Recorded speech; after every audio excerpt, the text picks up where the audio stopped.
এই ক্ষেত্রে আমি ধরেন 80% বলবো যে আমি জব প্লেসমেন্ট করতে পারি। যাদেরকে আমি ট্রেনিং দিয়েছি বা যারা আমার গাইডলাইনে ছিল তারা এখন মাশাআল্লাহ অনেক ভালো জায়গাতে আছে। গ্রাফিক্স করবে, ডিজিটাল করবে, যে কোনো একটা ওয়েব ডিজাইন, অ্যাপস এখন করতে পারে, অ্যাপস ডেভেলপমেন্ট। এটা যদি না থাকে, কমিউনিকেশন স্কিলটা তো অবশ্যই থাকতে হবে।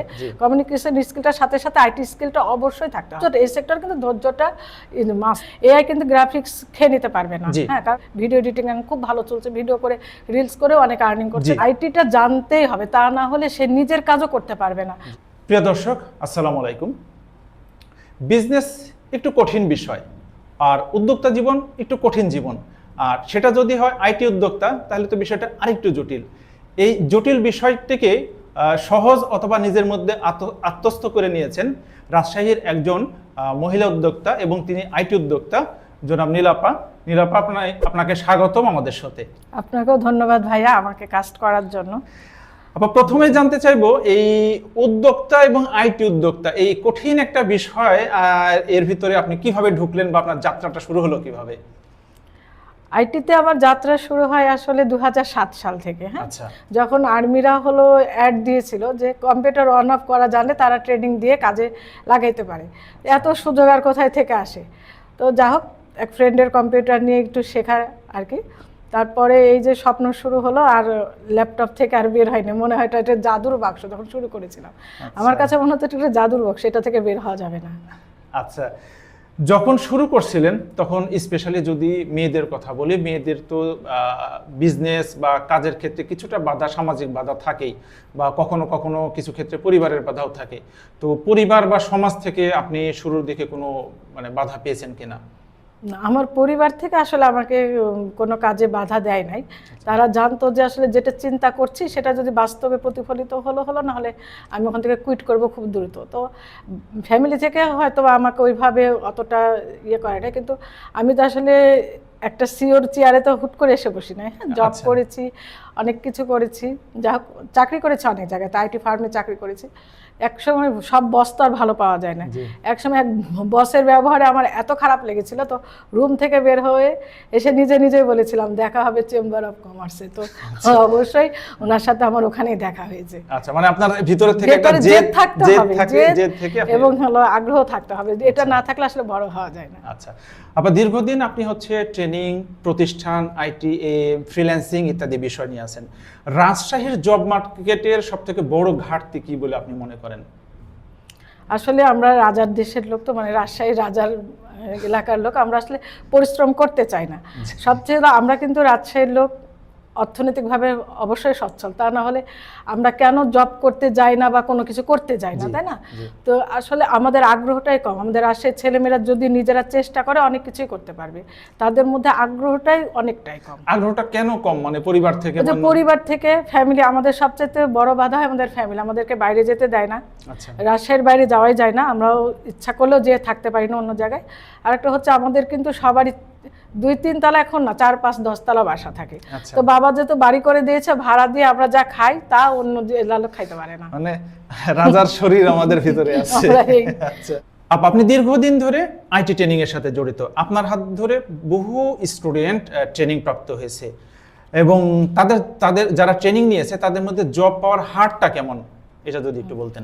আমি ফ্রিল্যান্সিং ক্যারিয়ারে আছি হলো 2016 সাল থেকে। হ্যাঁ, 16, এখন হচ্ছে 25, মানে অ্যারাউন্ড 9-10 বছর। 9-10 বছর থেকে আমার আসলে ক্যারিয়ারটা শুরু হচ্ছে ফ্রিল্যান্সিং থেকে বা ট্রেনিং নিয়ে।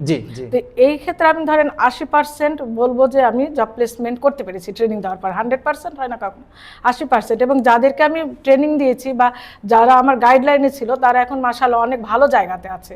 এবং এখন আমার সাথে যারা টাচে থাকে, যে কেউ যদি বলে যে আমাকে একটু গাইড করবেন, আমি এই জায়গাটায় যাব, আমি কিন্তু রাজশাহী থেকে ঢাকার বাইরেও ঢাকাতে অনেকে জব প্লেসমেন্ট করে দিয়েছে। অনলাইন অফলাইন দুটোতে আমি প্লেসমেন্ট করতে পারি, আল্লাহর রহমতে এইটুকুটা ক্যাপাসিটি আমার আছে। এমনি যারা কাজ পেয়েছে বা যারা ট্রেনিং করে শেষ করে গিয়ে কাজের জন্য ট্রাই করেছে, কেমন পার্সেন্টেজ হবে, কত পার্সেন্ট আপনি আশা করতেছেন? আমি বলে 80%। 80%? হ্যাঁ, একেবারে। 20 জন হয়তো 20% হয়তো বা হয় না, আগ্রহ হয় না বা ধৈর্য হারিয়ে ফেলে। ধৈর্যটা, এই সেক্টর কিন্তু ধৈর্যটা মাস্ট। আপনি নিজেও জানেন, ধৈর্য যা থাকবে সে টিকে যাবে। রাজশাহীর ছেলেমেয়েরা কোন ধরনের স্কিল শিখলে তারা মার্কেটে দ্রুত জব পেতে পারে বলে আপনি মনে করেন?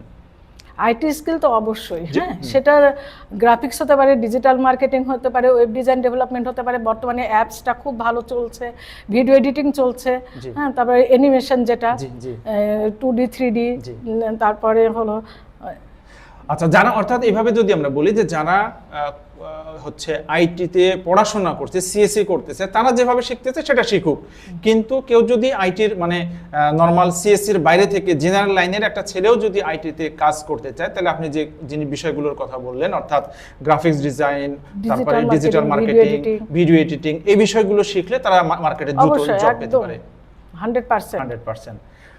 ওকে, মার্কেটে একটা প্রচলিত কথা আছে, আইটি জানলেই চাকরি, এই কথাটা কতটুকু বাস্তবসম্মত? 100%। আচ্ছা, মানে সবাইকেই আসলে আইটিটা জানতে হবে, আইটিটা জানতেই হবে, তা না হলে সে নিজের কাজও করতে পারবে না। ধরেন আপনি একজন বিসিএস ক্যাডার হয়ে গেছেন, তাই না? তো বিসিএস ক্যাডার আপনাকে ইমেল করতে হবে, আপনাকে রিসিভ করতে হবে, আপনাকে অনেক কিছু কমিউনিকেশন রাখতে হবে। তো এটা যদি না থাকে, কমিউনিকেশন স্কিলটা তো অবশ্যই থাকতে হবে, কমিউনিকেশন স্কিলটার সাথে সাথে আইটি স্কিলটা অবশ্যই থাকতে হবে। এই দুটো স্কিল যদি থাকে তাহলে কেউ কখনো আর পেছনে তাকাইতে হবে না। এক্সেলেন্ট। রাজশাহীতে মেয়েরা আইটি ট্রেনিংয়ে বা আইটি বিষয়ে অনেকখানি পিছিয়ে আছে। আপনি তো একই গ্রুপের যেহেতু, সো আপনি হয়তো ভালো বলতে পারবেন যে এমনটা কেন হচ্ছে।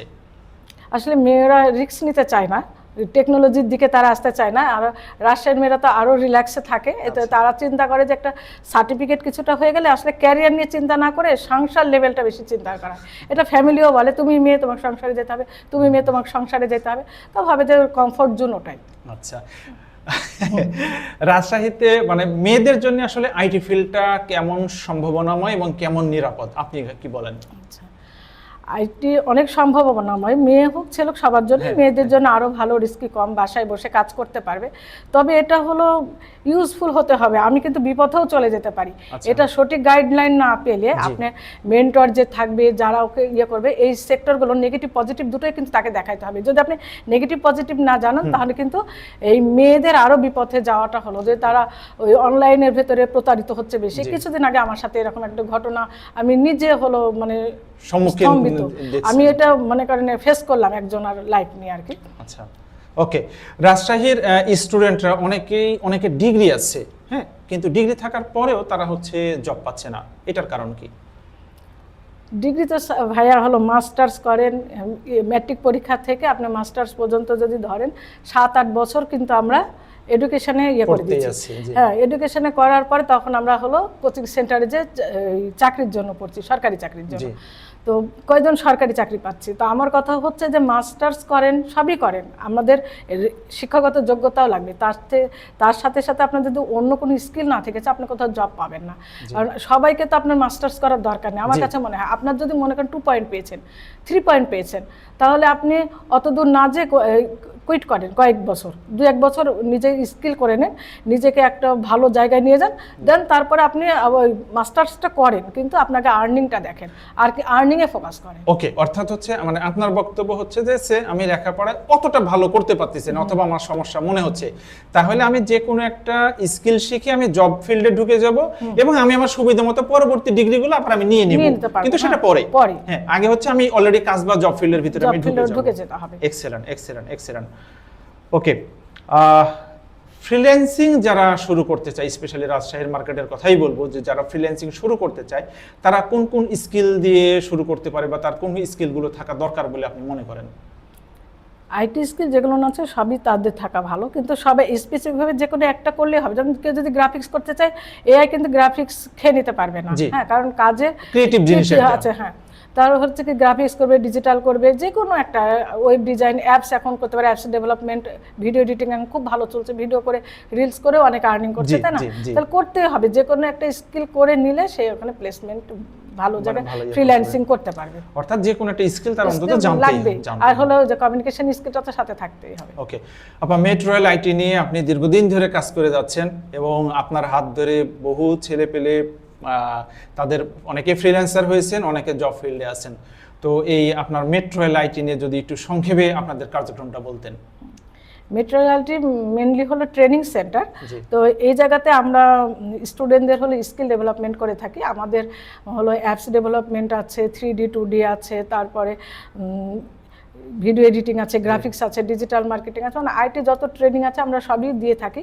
আর আমরা 2025 সাল থেকে বাচ্চাদেরকে নিয়ে কাজ করছি, 6 থেকে 7 বছরের বাচ্চারাও কিন্তু আইটি ট্রেনিং করছে এত ছোট বাচ্চারা? হ্যাঁ, আচ্ছা। তারা স্কেচ দিয়ে শুরু করেছে এবং আমার এখন বড়দের থেকে ছোটদের শেখাতে খুব আগ্রহী, কারণ এরা যদি এখন রিসিভ করে তাহলে আমার ধারণা এসএসসি যাওয়ার আগে তারা গুগলে জব করার মতন একটা স্কিল করতে পারবে। এটা আমার স্বপ্ন যে আমার রাজশাহী থেকে কেউ একটা গুগলে জব করছে, একদম ক্লাস 10ও শেষ, সে একটা ভালো জবের অপরচুনিটি পেয়ে গেছে। আচ্ছা, রাজশাহীর কোনো তরুণী যদি বলে যে আমি নীলাপার মতো হতে চাই, তাহলে তার উদ্দেশ্যে আপনার কি পরামর্শ থাকবে?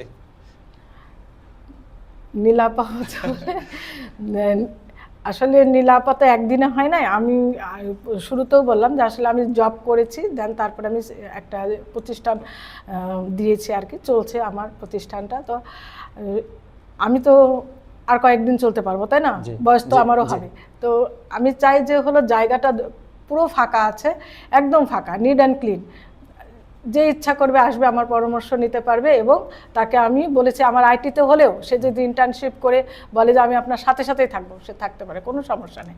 কিন্তু আসলে আমরা তো সেভাবে মানুষ পাচ্ছি না, কারণ আপনি নিজেও জানেন যে আইটিতে রাজশাহীর মেয়েরা কয়টুকু আছে। আপনারা নিজেরাই জায়গা দেন, আমি সামনে দাঁড়াই, তাই কি না? আচ্ছা, তাহলে রাজশাহীর মানে তরুণীদের উদ্দেশ্যে আমার পরামর্শ থাকবে, যারা নীলাপার মতন হতে চান তারা ইমিডিয়েট নীলাপার সাথে যোগাযোগ করেন, ইনশাল্লাহ ভালো কিছু হবে। প্রিয় দর্শক, আজকের ভিডিওটি স্পন্সর করেছে র্যামসবিডি। র্যামসবিডি রাজশাহী থেকে পরিচালিত একটি সফটওয়্যার ফার্ম, যারা রাজশাহীতে সুদীর্ঘ সময় ধরে অ্যাকাউন্টিং সফটওয়্যার এবং ইআরপি সফটওয়্যার বাজারজাত করে থাকছে। আপনাদের যদি সফটওয়্যারটি প্রয়োজন হয়, র্যামসবিডির সাথে যোগাযোগ করতে পারেন। আজকের ভিডিওর গেস্টের জন্য একটি গিফট হ্যাম্পার উপহার দিয়েছেন র্যামসবিডি। আপা, এই গিফটটি র্যামসবিডির পক্ষ থেকে আপনার জন্য উপহার। র্যামসবিডির মাই ভাইয়ের সাথে আমার অনেক দিনের পথ চলা, ভাইয়ের সাথে আমার অনেক দিনের পরিচয়। থ্যাঙ্কস ভাইয়া, আপনাকে অনেক ধন্যবাদ আমাকে গিফট। প্রিয় দর্শক, আপনাদের উদ্দেশ্যে যে কথা না বললেই না, যে নীলাপা দীর্ঘদিন ধরে এই আইটি ফিল্ড নিয়ে কাজ করছেন। তার হাত ধরে অনেক ফ্রিল্যান্সার, অসংখ্য চাকরিজীবী মানুষ তৈরি হয়েছে। তার হাত ধরে স্কিল, অনেক বিষয় শিখে স্কিল নিয়ে তারা আজকে কাজ করছেন। তো আপনাদের যদি ভিডিওটি ভালো লেগে থাকে তাহলে লাইক এবং কমেন্ট করবেন, এবং যদি আপনার কোনো বন্ধুর বা কারো কাজে লেগে থাকে, কাজে লাগবে বলে মনে করেন, তাহলে ভিডিওটি শেয়ার করে দিবেন। সবাই সুস্থ থাকুন, ভালো থাকুন। আসসালামু আলাইকুম।